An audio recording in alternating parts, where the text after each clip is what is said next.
Bonjour, nous allons réaliser aujourd'hui la petite besace en cuir.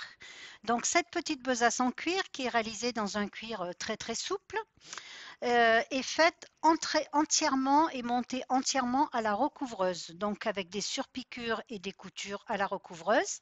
On va également réaliser le petit étui pour la carte bleue qui va avec, assortie. Donc là, j'ouvre pour que vous voyez. Voilà, on va pouvoir poser les tickets et la carte bleue. C'est le petit étui qui va avec, entièrement réalisé aussi à la recouvreuse. Voilà, donc maintenant, il est temps que je vous explique comment réaliser ce petit sac. Alors pour faire ce sac, nous avons besoin d'une anse. Donc là, c'est deux morceaux de cuir que l'on va coller dos à dos avant d'assembler. Enfin, coller, je veux dire mettre l'un sur l'autre et on va faire une surpiqûre de chaque côté pour que la anse soit entièrement réversible.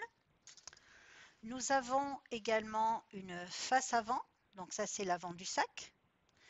Nous avons le dos et le rabat en un seul morceau.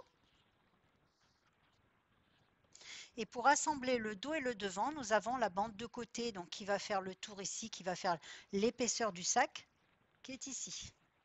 Donc ça, c'est ce qui va constituer donc l'épaisseur de votre sac. Voilà. Donc la préparation de mon sac est faite. C'est-à-dire que là, j'ai mis mes épingles, mes pinces, pardon, mes petites pinces pour tenir mon cuir. Et donc là, je vais démarrer la couture. Donc là, voilà, nous démarrons la couture. Alors j'ai enlevé quelques pinces évidemment hein, sur le côté pour avancer la couture. Alors ici, comme vous pouvez le voir, j'ai utilisé le pied recouvrement étroit, c'est-à-dire le pied recouvrement ne sert évidemment qu'en recouvreuse puisque nous n'avons les repères que de la recouvreuse, hein, nos trois aiguilles ici. Je suis en aiguille C3, c'est-à-dire l'aiguille qui est la plus à droite du pied pour avoir donc une précision supplémentaire au niveau par rapport à ma bordure. Donc là, j'arrive mieux à gérer avec mon aiguille qui est vraiment à l'endroit où je désire qu'elle soit, c'est-à-dire je suis vraiment au bord du pied et je me repère ici au bord de mes griffes pour pouvoir faire ma surpiqûre. J'ai mis au niveau de la longueur de pointe, je suis sur 4 ici au niveau de la longueur du point parce que je veux avoir des coutures qui soient quand même assez longues parce que j'ai un gros fil, j'ai un fil en calibre 12 donc ici. Grâce à bien sûr l'Euphoria, on a un débit de fil au niveau donc de tous les fils comme sur nos surjeteuses. Alors là, il y a un petit réglage au niveau de la chaînette, je n'y touche pas, c'est sur 0 puisque la machine va très bien faire le travail, hein, elle va gérer tout ça parfaitement. On a un réglage supplémentaire sur l'Euphoria au niveau du fil d'aiguille. C'est un bouton qui permet vraiment d'affiner les coutures quand on veut vraiment quelque chose de très précis et très minutieux. Mais le débit de fil dans ce cas-là va très bien faire le travail et on va avoir un point qui va être parfait sans qu'on ait à toucher quoi que ce soit. Donc là, on s'assure juste que les tissus soient bien bord à bord. On a également une genouillère. Alors la genouillère, vous voyez, elle va vous permettre de lever le pied sans qu'on ait à toucher le levier qui est ici. Voilà. Donc c'est pratique quand on a comme ici des virages à prendre et qu'il faut de temps en temps lever un tout petit peu le pied. Mais tout en avançant, on va légèrement pousser un petit peu pour pouvoir tourner à peine le tissu, voilà, pour avoir une couture qui soit toujours bien régulière au niveau de notre angle. Là, je tourne, voilà, donc j'y vais tout doucement parce que c'est quand même, je tire un petit peu sur le tissu hein, pour pouvoir tourner correctement. Puis là, c'est pas un tissu souple, donc voilà. Il faut bien s'assurer qu'il n'y ait pas de plis au-dessous. Les bords des tissus bien bord à bord et puis là ben, on prend notre virage, on tourne hein, tout simplement, voilà. Donc là, on arrive sur la partie qui est droite. Donc c'est voilà. On enlève les pinces au fur et à mesure. Voilà. Et là, on va aborder donc le deuxième arrondi. Donc là, c'est pareil. On s'assure bien que les tissus soient bord à bord, mais surtout que le tissu soit bien à plat et collé au niveau de la plaque aiguille là, parce que c'est ce qui va permettre de bien tourner. Voilà. Et surtout, si vous sentez qu'il y a un pli dessous, ben vous tirez un petit peu le tissu pour qu'il n'y ait pas de pli. Et là, vous voyez, regardez, mes tissus sont bien bord à bord. Et là, je peux tourner facilement du coup. Ça se fait tout seul, hein, en fait. Voilà, moi, je m'assure toujours que mon tissu il soit à ce niveau-là pour avoir le même espace partout, tout autour, hein. Voilà, donc là, je rapproche mes tissus parce que, hop, c'est normal que ça bouge, hein, parce que ça, en plus, ce sont des tissus, c'est un tissu qui est assez raide, en fait, hein, donc, mais il va très bien s'adapter. Voilà, et donc là, je vais tout droit. Alors, je fais volontairement un petit peu de chaînette parce que quand on est dans du cuir comme ça, on ne va pas pouvoir rentrer les fils comme dans un tissu. Donc là, ce que je vais faire, c'est que je vais rentrer mon tissu à l'intérieur et je vais mettre un petit peu de colle, de la colle cuir ou de la colle à tissu, tout simplement pour fixer ma couture. Donc le fil va être ici à l'intérieur. Voilà, je vais le passer à l'intérieur ici et je vais le maintenir. Voilà, ma couture est terminée de ce côté. Voilà, donc on a fait de très belles surpiqûres. Je vais maintenant fixer l'autre côté, c'est-à-dire le côté qui va aussi permettre d'avoir le rabat en même temps. Voilà, donc j'ai changé ici le pied pour mettre le pied transparent, le pied pour les courbes transparents, parce que quand je vais faire le tour de mon sac ici et que je vais revenir de ce côté, ce que je veux, c'est aligner parfaitement mes coutures. Alors comme il est transparent, évidemment, on voit bien. Ça me permet aussi de toujours avoir mon repère au travers du pied, là, par rapport à ma plaque à aiguille ici, à mes griffes. Donc j'aligne toujours le tissu de la même manière, hein. Et donc là, je vais donc faire le rabat qui est ici. Donc ça, c'est mon rabat. Et après, faire l'arrière du sac. Donc là, je ne suis que sur une seule épaisseur de tissu puisque je suis sur le rabat. J'enlève mes pinces au fur et à mesure et je vais, voilà, là j'ai mes deux tissus, donc je suis sur l'arrière du sac. Donc j'enlève mes petites pinces, je fais ma couture et là, comme précédemment, donc quand j'arrive dans les angles, eh bien, je fais toujours la même manipulation, c'est-à-dire que je vérifie que mes tissus soient bien bord à bord et puis je fais le tour de cette façon-là, donc en gardant toujours le tissu posé sur la machine. Voilà, bien bord à bord ici. Je tire un peu dessus pour le mettre correctement. Et là, je tourne, tout simplement. Voilà, donc là aussi, un petit virage. Et là, hop, je fais ma ligne droite. On va arriver de l'autre côté. Deuxième angle. Donc là, c'est pareil, j'arrange toujours mon tissu avant. C'est-à-dire qu'on ne se précipite pas, on prend le temps de ranger le tissu correctement pour pouvoir prendre l'angle avec facilité. Voilà. Vous voyez, quand on met bien le tissu correctement, ça tourne tout seul. Donc là, hop, j'enlève ma dernière pince. Et là, je suis à nouveau sur le rabat. Donc là, je prends le virage.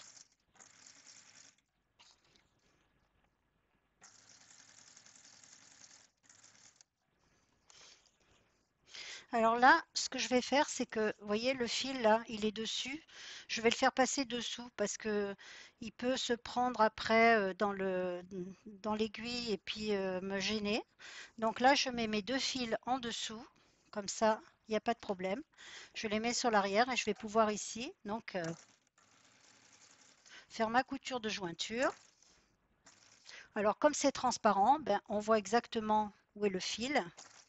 Et là, je peux rejoindre facilement ma couture. Voilà. Donc là, je lève le pied, je donne du mou à mon fil. C'est une petite astuce de couture. Donc je tire mon fil ici, je le coupe et quand je tire sur l'arrière, eh bien mon fil de dessus est passé dessous. Et là, je vais pouvoir arrêter mes fils. Hop, je vous montre ici, ça sera quand même beaucoup mieux. Donc j'ai arrêté mes fils comme ça et là je peux tirer dessus. Rien ne risque de se défaire parce que tous mes fils sont dessous. Donc là, la petite besace est déjà bien avancée. Donc là, la partie couture, on va dire, est terminée en ce qui concerne la couture. Maintenant, il reste à mettre les accessoires, c'est-à-dire le petit fermoir. Donc moi, j'ai choisi ici de mettre un petit fermoir comme celui-là, voilà, que je vais poser ici, que je vais plutôt poser là et l'autre partie là-dessus. On va également mettre sur les côtés des petits crochets ici, comme ça, que l'on va mettre ici, sur lequel va s'adapter la anse. Voilà. Et on va également maintenir donc les côtés avec des petits rivets ici que l'on va mettre. Alors il faut un petit outillage. On va avoir besoin pour cela donc de la pince pour faire les trous dans le cuir, mais également de la petite pince pour poser les rivets. Voilà, avec les embouts adéquats évidemment qui correspondent aux rivets que l'on va poser. Je vais maintenant donc vous montrer comment on va réaliser la anse du sac. Donc voilà, je vous remontre la petite besace comme ça, voilà. On va maintenant donc réaliser la anse. Alors pour la anse, j'ai pris donc 2 morceaux de cuir que je vais mettre envers contre envers. Et là, on les met bien en place. Alors le mieux, c'est toujours de mettre des pinces parce que ça évite que le tissu se décale ou bouge. On prépare un petit peu son travail, hein, toujours en couture. Donc là, je mets juste quelques pinces uniquement, voilà, pour qu'il soit toujours bien aligné, ici. Et là, bah, tout simplement, on va faire une couture de chaque côté pour finaliser la anse. Voilà, donc je peux garder le pied transparent, hein, c'est bien aussi. Voilà, et donc là, je fais ma couture. J'enlève mes pinces.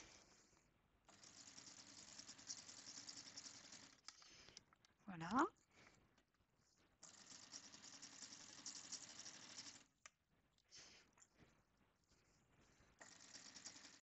Voilà, donc on va faire le deuxième côté de la ceinture.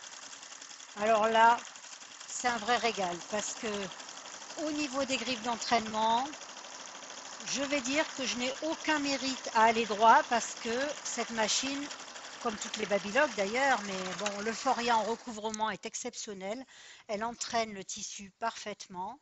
Et là, vous voyez, c'est quand même un tissu qui glisse, hein. C'est un tissu qui est normalement pas facile à coudre, mais avec le Foria, c'est parfait. On a toujours des coutures qui sont bien droites et un beau travail avec voilà, de belles surpiqûres, de belles coutures. Voilà, je vais mettre la anse en place. Je vais faire quelques manipulations bon, qui ne sont pas de la couture parce que c'est un peu du bricolage pour mettre le fermoir, les petits rivets, etc. Et je reviens vers vous pour vous montrer le résultat final. À tout de suite. Voilà, je reviens vers vous. Donc, la petite besace est terminée. Donc, voilà le résultat. Donc, on a mis le fermoir. Donc, ici, les rivets pour pouvoir suspendre la anse. Voilà, la petite besace en cuir. Donc, est terminée. On va maintenant faire la petite pochette pour la carte bleue qui ira parfaitement à l'intérieur de ce petit sac. Voilà, on va maintenant réaliser donc la petite pochette pour la carte bleue. Alors, j'ai déjà fixé la pression ici sur la petite bride qui va permettre de fermer l'étui. Je vais fixer cette bride donc sur le dos de la pochette. J'ai mis pour cela le pied recouvrement étroit parce qu'il correspond bien à la petite couture que je veux faire. Je suis restée en 4 en longueur de point puisque j'ai toujours un très gros fil et donc je veux faire une belle couture et de belles surpiqûres. Je mettrai ensuite l'autre moitié de la pression ici avant de poser mes petites pochettes intérieures. Donc là, on va réaliser donc la couture de fixation de la bride. Donc je fais ma couture ici, j'arrête mon fil. Je lève le pied, je donne du mou à mon fil, je lève l'aiguille également. Et là, je passe mon fil sous le pied. Je tire bien, vous voyez, je le tire. Et là, je coupe. Quand je tire mon travail sur l'arrière, mon fil de dessus se retrouve dessous. de cette façon-là, si je tire sur mes fils, aucun point ne se défera. Donc là, je peux arrêter mes fils ici. Donc je fais 2 petits nœuds puisqu'ils vont se retrouver après à l'intérieur de la pochette. Donc là, il suffit de faire voilà, un petit nœud et un deuxième. Donc là, on a arrêté les fils complètement. Je vais faire la même chose de ce côté. Je vais simplement poser ma pression ici et je suis à vous dans quelques instants. Voilà, donc j'ai positionné la pression qui est l'autre moitié de celle-ci pour pouvoir par la suite donc fermer la pochette. Voilà. Donc là, on a positionné les pochettes intérieures. On va pouvoir réaliser la couture tout autour.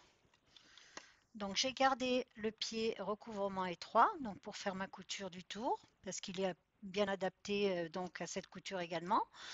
J'ai toujours le même fil, je suis toujours en 4 en longueur de point. Donc là, je réalise ma couture du tour.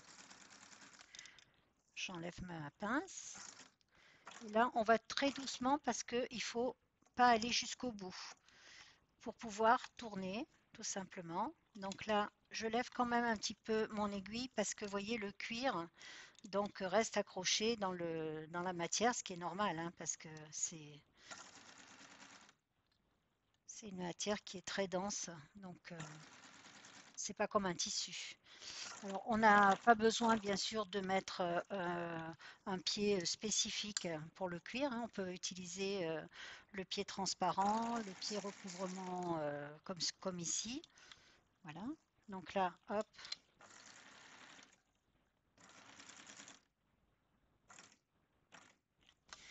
Là, je tourne. Voilà.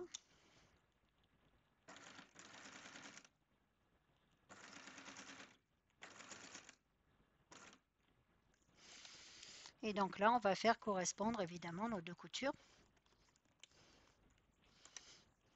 Alors là, quand le fil est sorti comme ça, je le passe de l'autre côté et je le mets sur l'arrière parce que ça évite après qu'il se prenne dans l'autre couture et qu'on puisse pas le tirer correctement pour faire un arrêt qui soit très joli. Donc là, mon aiguille, vous voyez le repère de mon aiguille est là, donc je m'arrange pour suivre cette ligne-là, pour que ma couture corresponde exactement.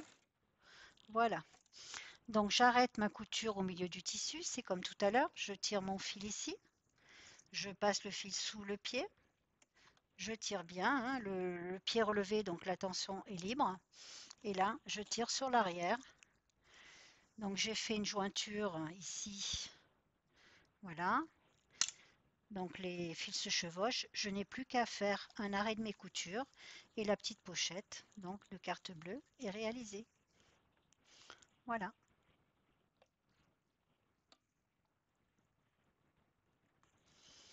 Je vous souhaite bonne couture et à bientôt.